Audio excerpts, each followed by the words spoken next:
What's up, everyone? So while the craziness is going on and all these upgrades are happening, things are moving, we're gonna go ahead and give you some update on some of that stuff that's happening around Ohio Fish Rescue.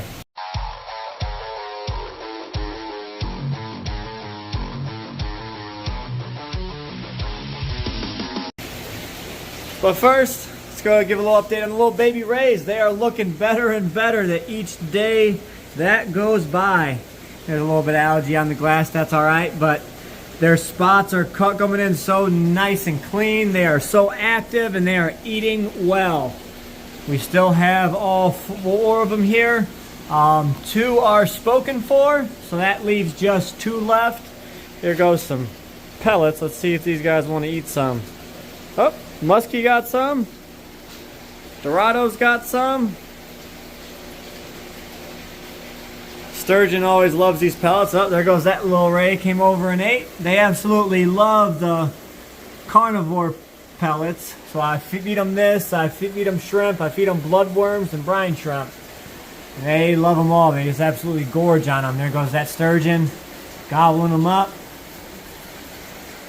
Everyone's doing good. The muskie, he's growing super slow, but he is growing. You can see that little pellet in the stomach. You know, he slims down every single day. I feed him a ton every single night. So, in hopes that we can go ahead and fatten him up. Look at that little rays going at it.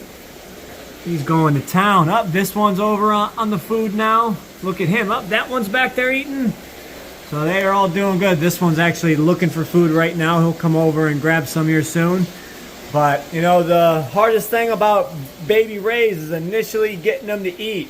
Sometimes they won't take prepared foods, and you're having to buy live bloodworms or earthworms. And these guys, I fed frozen bloodworms from the start, and they are now taking pellets and whatnot. So definitely competition helps. I put them in a tank where other fish are gobbling down the pellets. So they see other fish eating them, and they're like, that must be food. Let me try it. And we've been fine ever since. The Dorados are both growing. They're actually growing exceptionally fast. All right, so you guys remember I was getting rid of this stack. Well, I went ahead and drained them all out. They are ready to be moved. He was supposed to come this previous weekend. He called and said he can't make it until next weekend. So these tanks will be gone next weekend, and I'll be able to move them other tanks there. While I'm over here, you guys can see that's the new tropical we had in. And where's our other one at? He's back here somewhere. There goes the melanistic tropical back there. They're both doing great. Everyone in this tank seems to be getting along now. As you can see, we've got that thing growing back there. I forget the name off the top of my head, but it's signs of a healthy aquarium. All of these lungfish seem to be getting along, and this guy here is just getting absolutely massive. There goes my arm next to him. Just a big, beefy lungfish. And there's 2 of them in there. Sometimes we have a little bit of an issue with them locking mouths at feeding time. Other than that, we are pretty good. Update on this guy here. This malnourished iridescent shark that had come in. He is still not eating whole foods, but I have seen him go down and gobble up some of the debris and particles of some of the other fish eaten. So I'm hoping that still turns around, but we shall see in the near future. And for the time being, you guys know I stuck the electric catfish in this tank here. He's doing well, he's fattening up. But I want to show you guys the Aimara because he is getting beefy. Look how thick he is. Oh my goodness. I don't want to get too close without keeping an eye on him. Look how fat he is. Oh my goodness. Don't. Ooh.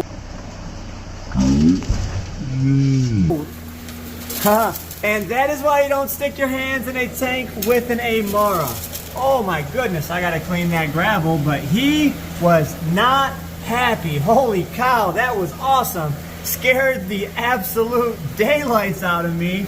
As you know, I was up top grabbing the cord to the heater. He turned around and bit the crap out of the heater. That is why I love that fish, and that right there is the main reason this fish is kept alone, because they cannot be trusted. And the larger they get, the more ferocious they are. But that is a majestic beast that you just have to respect, because he is an awesome fish. Alright, so some of you might be wondering what's going on with this Dwight Howard tank. Well, for now, we've got the facade on it. It looks much better. For now, it is going to sit here. But I think what we're going to do is want to put some sort of critter in here. I'm thinking a caiman lizard, maybe do some archer fish in here. But this is a future project, nothing I'm going to dive into right now. But what we are doing, you guys remember I was talking about these skylights. Well, the blankets came in, I went ahead and hung them. I don't know if you guys can already notice a different, but this whole rack is a lot darker through here, to where now when you look in here, there's no huge glare. You can actually see into the tanks a little bit better. There's still sunlight in the room, but the tank should be much more, you know, easier to maintain. And now the actual aquarium lights are now lighting the tank itself. So now my next step here is to go ahead and clean the glass. I can do so without it coming back in a week. So get all this nasty algae off of here, clean these up, and make these look like show tanks once again. And everything will be back to peachy and good here in the pond room. But I told you guys we got the double stand coming for this. And Anthony's going to go ahead and weld that up for us. So when we go to Aquashella, we'll bring that back. That will be in the near future here.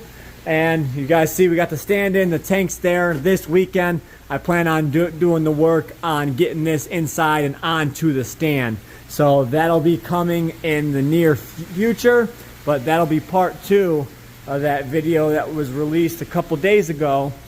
And we should be good to go. But while we're out here, I want to take a walk back here into this 580, another tank that needs to be cleaned.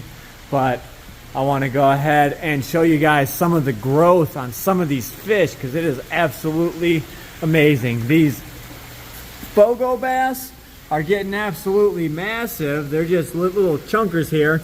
And as you can see, that red's coming out in their face a lot more. So that is awesome. Of course, the Wells cat down there is putting on a lot of weight.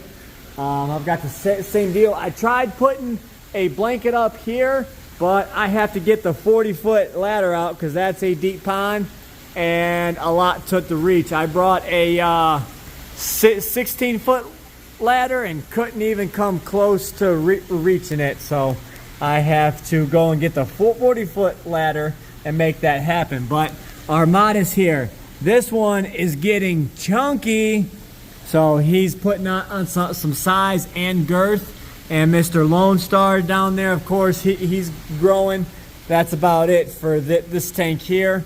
But you guys are probably wondering, here's the other Wells catfish. He is putting on a bunch of weight in here. We cannot have them together, however. They are super mean to each other, so we cannot have them in the same tank. There goes that watermelon pleco, or the royal, whatever you guys want to call it.